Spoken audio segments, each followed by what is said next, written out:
দেখো, তৃতীয়া বিভক্তি বিষয়ক আর একটা গুরুত্বপূর্ণ সূত্র হচ্ছে ইত্থম ভূত লক্ষণ। এই সূত্রের অর্থ হচ্ছে যে লক্ষণ দ্বারা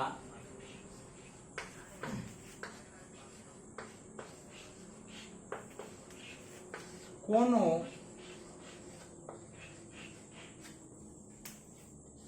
ব্যক্তিকে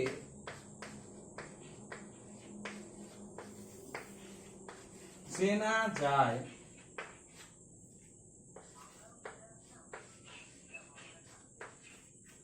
সেই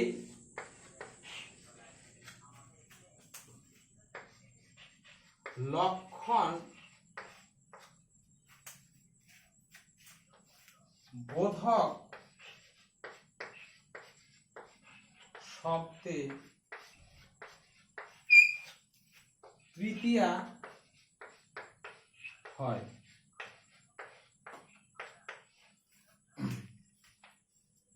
যে লক্ষণ দ্বারা কোনো ব্যক্তিকে চেনা যায় সেই লক্ষণ বোধক শব্দে কি হবে? তৃতীয়া বিভক্তি হবে।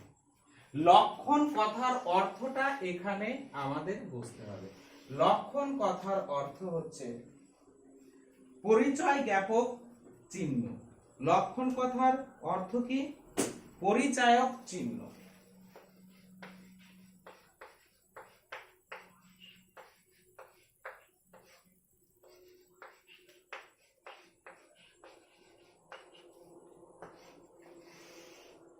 লক্ষণ কথার অর্থ হচ্ছে চিহ্ন। কেমন চিহ্ন? না, সেটা হচ্ছে পরিচয় বহন করবে এমন চিহ্ন। আর সেই লক্ষণ বোধক শব্দে তৃতীয়া বিভক্তি হবে। যেমন একটা উদাহরণ নিতে পারি।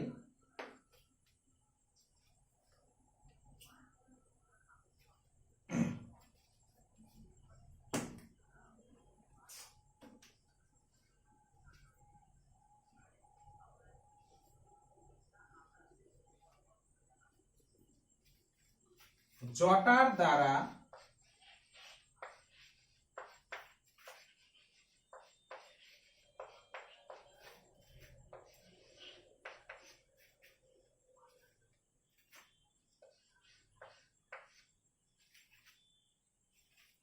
তাপসীকে চেনা যায়।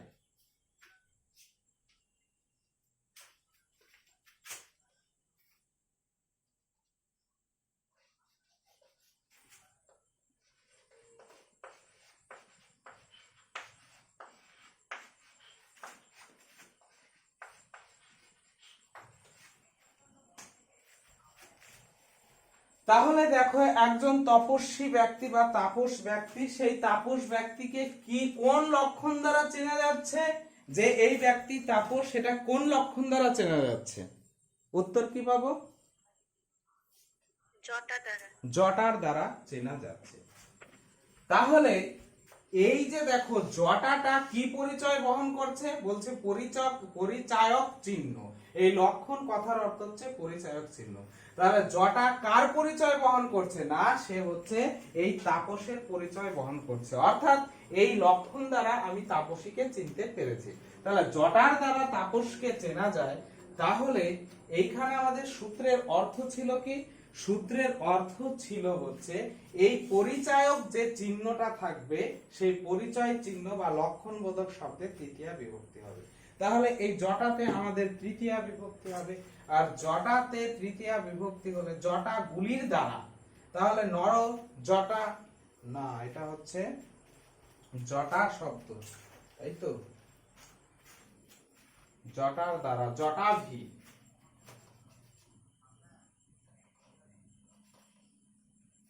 আকারান্ত শব্দ, বিশ্বপা শব্দের মতো।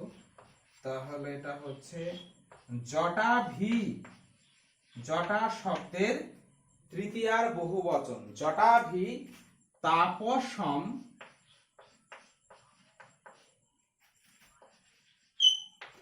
অপশ্যম, অপশ্যৎ, অপশ্যৎ। জটার দ্বারা তাপসকে চেনা যায়। তো এগুলো খুবই সহজ বিষয়। তারপরে যেমন টিক্কির দ্বারা ব্রহ্মচারীকে জানা যায়।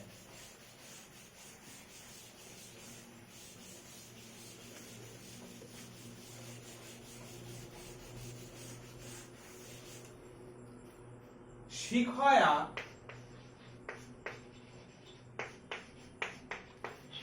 পরিব্রাজকঃ, পরিব্রাজক।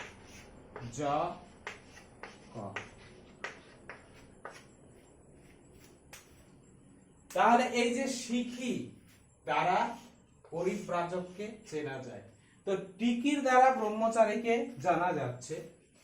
তাহলে এই যে পরিচয় জ্ঞাপক শব্দ বা বোধক শব্দ শিখি, সেখানে তৃতীয়া বিভক্তি হয়েছে। তো এই ধরনের ক্ষেত্রে আমাদের কি হবে, যে লক্ষণ বোধক শব্দে আমাদের তৃতীয়া বিভক্তি হবে। তবে এইখানকার এই সূত্রেতে আমরা অতি সহজে আমরা বুঝতে পারবো, কিন্তু এখানে দুটো জিনিস খুবই ইম্পর্টেন্ট, এই দুটো কথা মনে রাখতে হবে। যে এইখানে যে তৃতীয়া বিভক্তি হয়েছে ইত্তমভূত লক্ষণে, এই সূত্রানুসারে তৃতীয়া বিভক্তি হয়েছে, একে উপলক্ষণে তৃতীয়াও বলে, উপলক্ষণে তৃতীয়া বলে।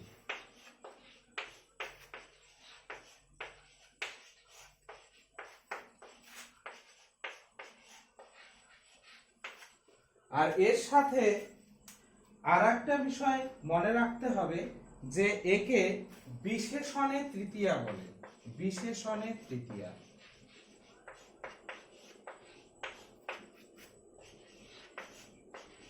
এর আগে আমরা একটা সূত্র পড়েছিলাম, ক্রিয়া বিশেষণে দ্বিতীয়া বিভক্তি হয়, আর ক্রিয়া বিশেষণে সর্বদাই ক্লিবলিঙ্গে দ্বিতীয়ার একবচন হয়।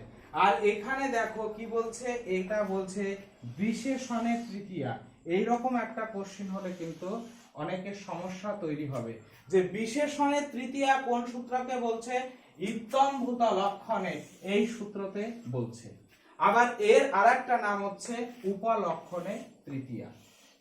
তাহলে তিন ভাবে বলতে পারি, শিখয়া পরিব্রাজক ইত্তমভূত লক্ষণে, এখানে শিখয়া পদে তৃতীয়া বিভক্তি হয়েছে, শিখয়া পদে উপলক্ষণে তৃতীয়া বিভক্তি হয়েছে, শিখয়া পদে বিশেষণে তৃতীয়া বিভক্তি হয়েছে।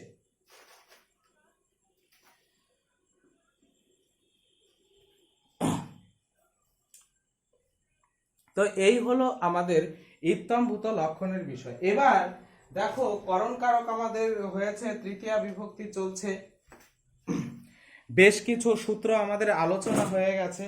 আর কয়েকটি সূত্র আলোচনা করার পর আমাদের টোটাল কারক যে পর্যন্ত হয়েছে সেগুলো নিয়ে আমরা প্রচুর পরিমাণে উদাহরণ প্র্যাকটিস করব। তাহলে সেক্ষেত্রে কারকের দিক থেকে আমরা যেমন একটা স্বচ্ছ ধারণা লাভ করতে পারবো, আর তাছাড়া আমাদের ট্রান্সলেশনের ক্ষেত্রেও সুবিধা হবে, আর সেই উদাহরণগুলোর পাশাপাশি আমরা অনুবাদগুলোও করতে থাকব। তো যাই হোক, আজকের ক্লাস এই পর্যন্তই ছিল। सर्वे भवन्तु सुखिनः, सर्वे सन्तु निरामया, सर्वे भद्राणि पश्यन्तु, मा कश्चित् दुःखो भाग् भवेत्। जय गुरु।